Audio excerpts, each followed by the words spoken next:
Mas vamos analisar primeiro por que o clock ficou tão importante, como a gente percebe isso no cotidiano. Eu peguei aqui, ó, um anúncio de jornal, e nesse anúncio de jornal, tu já percebe, aparece lá escrito, ó, Intel Celeron de 2.8 GHz.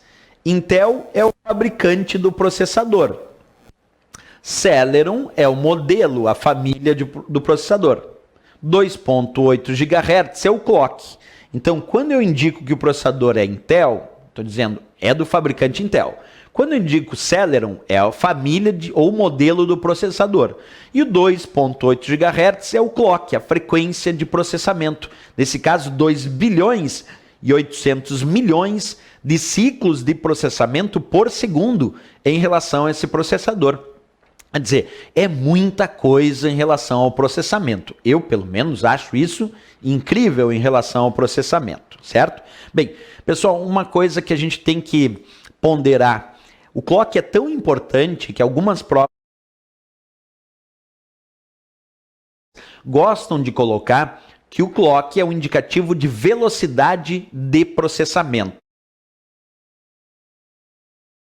O clock, o indicativo de velocidade de processamento. Alguém me diria, professor, mas não é em hertz, não é indicativo de frequência? Perfeito, é a frequência com que os dados serão processados. Mas como indica a quantidade de ciclos de processamento por segundo, as provas de concurso aceitam tranquilamente que o clock é uma medida de velocidade de processamento. Está certíssimo essa afirmativa nas provas de concurso, se assim tu enfrentar uma questão falando sobre isso, certo? Agora, por que eu dizia que o clock não é a única medida de desempenho?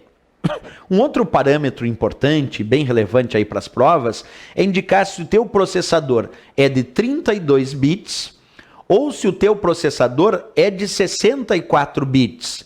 E que diferença isso faz, professor? Bem, um processador de 32 bits é aquele que tem uma arquitetura preparada para processar até 32 bits a cada ciclo de processamento. E um processador de 64 bits tem uma arquitetura preparada para processar até 64 bits por ciclo.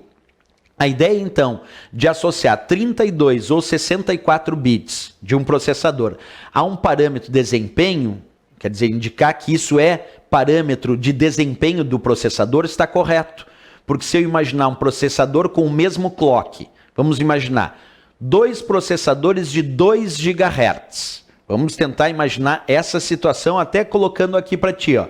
Vamos pegar, eu tenho um processador de 2 GHz, 2 GHz, só que de 32 bits. 2 GHz e 32 bits. E tem um outro processador também de 2 GHz, só que de 64 bits.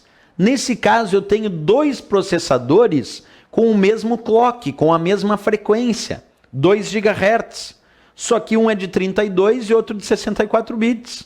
Provavelmente, tu vai querer esse de 64, porque ele pode processar até 64 bits a cada ciclo em relação ao clock do processador. Então, ter um processador de 64 bits comparado com uma arquitetura de 32 bits, sem dúvida nenhuma, se o clock for o mesmo, eu vou optar por esse de 64 bits em relação a uma arquitetura mais moderna e de melhor desempenho. Então percebe que o clock, de fato, não é o único parâmetro de desempenho do processador. Também temos a arquitetura entre 32 e 64 bits, como sendo algo importante que deve ser relevado aí quando nós enfrentamos as provas de concurso.